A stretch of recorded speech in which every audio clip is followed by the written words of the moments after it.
Olá, meus amigos, sou Renan Ribeiro, sejam bem-vindos a mais uma aula onde nós vamos falar sobre a introdução ao compliance e integridade, né, e fazendo sempre essa diferença, e vou dar o exemplo das compras governamentais, né? O compliance e a integridade, estão bem relacionadas, são conceitos bem relacionados e são ambos importantes para compras governamentais, mas eu vou fazer dois exemplos que ilustram diferenças marcantes entre esses dois conceitos. Então, a compliance e a integridade são fundamentais para garantir a transparência, a eficiência, a confiança nas compras públicas. E essa apresentação ela vai explorar os conceitos chaves, dando exemplos práticos e melhores práticas para que possamos promover a compliance e a integridade em licitações e em contratos administrativos nas compras governamentais. Então, nós sabemos que o compliance é estar de acordo com as normas, com as regras, com a legislação. Então, o compliance é importante por causa disso, que como o órgão público tem que estar alinhado, né, em obediência às leis, às legislações, às normas e critérios legais. Mas no setor público não basta isso. É importante que nós possamos ter uma cultura de integridade, de honestidade, de probidade, não apenas seguir as normas legais, mas também ter essa cultura pró-ética, né? Uma cultura ética, uma cultura proba, uma cultura que possa valorizar o bem comum, né? As finalidades públicas. Então, a importância da compliance e da integridade né, entre outras coisas, a garantia da legalidade, ou seja, seguir as leis e regulamentos de forma rigorosa, que é essencial para evitar irregularidades e possíveis punições dos órgãos de controle. É fundamental também a ética, a integridade e a compliance para o combate à corrupção, ou seja, a compliance e a integridade ajudam a prevenir fraudes, desvios de dinheiro público e outros atos ilícitos. Também contribui para a eficiência e a economia, ou seja, processos transparentes e íntegros resultam em melhores negociações e contratações vantajosas para o poder público. Aqui eu posso dar um exemplo.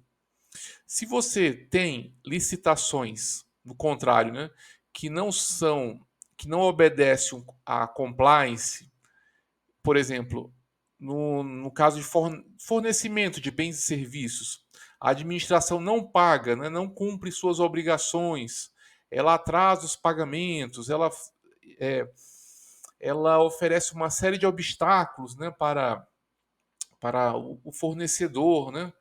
O fornecedor ele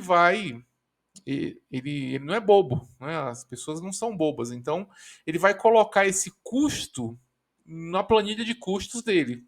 Então todos os fornecedores também vão colocar esses problemas que o Estado oferece na planilha de custos deles, para poder, né, ter um seguro e ninguém quebrar, né? Porque é arriscado às vezes você ser um fornecedor e contratar com o governo e isso pode quebrar uma empresa. Então, o que acontece? Resultado, né? As contratações para o setor público acabam sendo mais dispendiosas, mais caras, os produtos oferecidos pelo setor privado ao setor público costumam ser mais caros do que aqueles oferecidos para a iniciativa privada por conta desses problemas que o setor público muitas vezes ele causa, né? Que é atraso de pagamento e uma série de outras desvantagens em relação ao particular.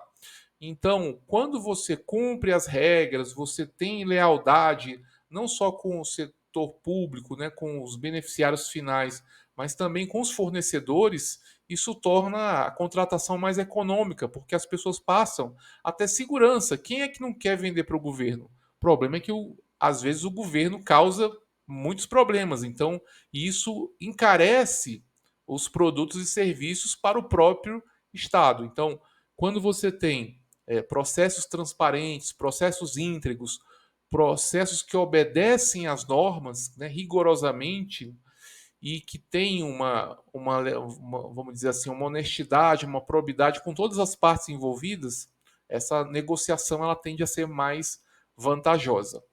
E, em quarto lugar, a confiança na sociedade, em que você, à medida que você obedece princípios de ética, de honestidade, de probidade nas contratações e também obedece à legislação, isso dá uma credibilidade com relação ao público. A credibilidade das instituições públicas é fortalecida quando há compliance e integridade nas aquisições. Então, eu coloquei dois exemplos. Um exemplo de uma licitação com compliance, mas sem integridade, e depois eu vou falar sobre uma licitação com integridade e sem compliance. Então, as duas dimensões, elas são importantes no setor público, não apenas compliance, mas também integridade. Qual o exemplo que eu vou dar aqui? Uma licitação em que você fez toda a documentação necessária, né? Cumpriu todas as normas da legislação, que no caso é a lei de licitações. Então, o processo licitatório ele cumpriu todos os requisitos legais, né? O edital foi publicado, as sessões foram realizadas, os contratos foram assinados, né? Só que teve um pequeno detalhe: houve uma falta de integridade. Como? Como é que isso aconteceu? Como é que o processo foi todo bonitinho, né? Cumpriu todas as exigências legais e mesmo assim isso não foi suficiente para coibir a falta de integridade, né? Então, nesse caso, houve indícios de conluio entre os licitantes, ou seja, a licitação ela foi toda montada sobre a égide da legalidade, né? Sobre o manto da legalidade, mas ela já estava viciada desde o começo, porque foi tudo combinado entre os fornecedores e a administração pública. Então, houve um conluio. Pode haver um conluio entre os próprios participantes, eles vão combinar quem ganha e quem perde, acontece. Isso pode acontecer. Pode também acontecer um conluio entre os funcionários, né, as pessoas que estão responsáveis pela licitação e os fornecedores, os licitantes. Pode haver também um conluio, de modo a favorecer determinadas pessoas, determinadas empresas. E qual é o resultado disso? É que você, em vez de visar a finalidade pública, você está visando a finalidade privada. Você está colocando os interesses privados na frente do interesse público, quando o correto é o contrário. Você tem que colocar o interesse público na frente do interesse privado. Então, quando ocorre o conluio entre empresas ou entre empresas e representantes da administração pública, ocorre esse tipo de prejuízo. A licitação ela não tem integridade.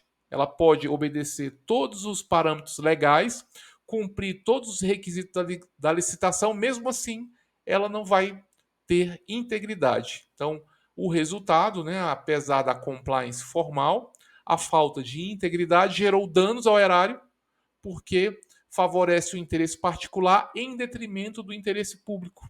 E isso gera, né, uma série de consequências, dentre as quais prejuízo à confiança da sociedade. E aí eu tenho um outro exemplo de licitações com integridade, mas sem compliance, em que o gestor público estava bem intencionado, ele queria realizar o serviço, ele queria atender a população, às vezes até numa emergência, numa situação calamitosa, mas ele não conseguiu demonstrar toda essa necessidade, acabou atropelando as fases, fez a contratação, mas aquele processo não está regular, não está obedecendo todas as disposições legais. Mas, mesmo assim, o gestor público foi honesto, o fornecedor foi honesto, todo mundo fez o seu papel, só que isso não obedeceu à legislação. É um outro caso em que eu tenho uma licitação com integridade, mas sem compliance, sem obedecer às normas legais. Então, houve um fator, é o descumprimento das regras, ou seja, o processo licitatório ele ocorreu sem o devido cumprimento das regras estabelecidas, como não foi publicado o edital, não ocorreram as sessões públicas, né? A contratação foi feita às pressas, sem um contrato formal, mas houve a manutenção da integridade. Né? O processo, apesar do descumprimento das regras formais, ele se manteve íntegro, sem indícios de conluio, de favorecimento ou de superfaturamento, garantindo, portanto, a lisura e a transparência das aquisições. Mas houve um prejuízo à credibilidade por conta desse atropelo. Porém, por falta de compliance, quer dizer, o descumprimento das regras, a não observância dos requisitos legais resultaram em danos à credibilidade das instituições públicas. No caso do exemplo, né, em que você teve apontamentos dos órgãos de controle, punições do Tribunal de Contas, né, dos órgãos de controle interno e externo e desconfiança por parte da sociedade. Então é importante também seguir as regras e não as duas coisas são importantes, a integridade e a compliance. O gerenciamento de riscos e mitigação de fraudes. Os riscos, a gestão de riscos, ela é um instrumento utilizado para os riscos de integridade e os riscos de compliance. Então você usa toda a metodologia da gestão de riscos, né, que você pode utilizar o framework do COSO, o framework do Instituto dos Auditores Internos, o framework das normas brasileiras, né, para, para a gestão de riscos. Então você tem essas basicamente as etapas de mapeamento de riscos, né, de identificação dos riscos. Então você vai identificar potenciais riscos de fraude, corrupção e de outras irregularidades em cada etapa do processo de contas. Você vai mapear o processo e identificar esses riscos e avaliar a questão dos riscos, vai fazer um ranqueamento dos riscos que são mais que são mais críticos e aqueles outros que não são tão críticos. Vai implementar controles, ou seja, procedimentos, sistemas e mecanismos de controles internos para prevenir, detectar e responder a esses eventos de não conformidade e de não compliance e de falta de integridade. E monitorar, né, acompanhar e avaliar periodicamente a eficácia dos controles e realizar os ajustes caso esses ajustes sejam necessários. A transparência e responsabilização na gestão de compras, né, no setor público é fundamental, porque nós estamos lidando com recursos públicos, então isso tem que ser de interesse público e está disponível para o controle social. A publicação de dados, ou seja, deve-se divulgar informações detalhadas sobre as licitações, contratos e gastos de forma acessível ao público. A prestação de contas, né? Prestar contas regularmente sobre a execução das compras públicas a órgãos de controle e à sociedade. E a responsabilização, né? Sendo que a prestação de contas e a responsabilização são os dois componentes do accountability. Então, a responsabilização implica apurar responsabilidades e aplicar sanções em casos de irregularidades e desvios de conduta. E a ouvidoria ativa, né, que você proporcionar canais para a manifestação cidadã, a participação do cidadão. Então, manter canais de denúncia e ouvidoria acessíveis para receber e tratar queixas da sociedade. Desafios e melhores práticas em compliance. Uma delas é a capacitação, né? Você tem que promover uma cultura de integridade, uma cultura de compliance. Investir na capacitação contínua dos servidores públicos em temas de compliance e integridade. cultura ética, né? Tem que vir também do topo. Fomentar uma cultura organizacional pautada pela ética, pela responsabilidade e transparência. Tecnologia, né? Nós estamos aí com a revolução tecnológica, com a transformação digital. Devemos adotar também essas soluções tecnológicas para que nós possamos ter essas vantagens, ter esse ganho de produtividade, de acessibilidade, que vai resultar em melhores produtos e serviços para a sociedade, ou seja, adotar soluções tecnológicas que automatizem e tornem mais eficientes os processos de compras. E a melhoria contínua, né, que também envolve toda a questão dos indicadores, dos controles internos, tudo isso está integrado para monitorar e aprimorar constantemente os programas de compliance e integridade. Conclusão e considerações finais. Nós temos o compliance formal, né, que ele é importante, mas ele não é suficiente no setor público e também no setor privado é insuficiente, mas é importante. Nós temos o cumprimento das regras legais, que é essencial, mas não é suficiente para garantir a integridade das compras públicas, como vimos naqueles dois exemplos. A integridade como premissa, ela deve ser o alicerce que sustenta todo o processo de compras, desde o planejamento até a execução e recebimento do objeto. Compromisso contínuo. A promoção da compliance e da integridade é um desafio constante que exige esforços permanentes de todos os envolvidos. Pessoal, muito obrigado por assistir. Até o nosso próximo vídeo. Um grande abraço. Tchau, tchau.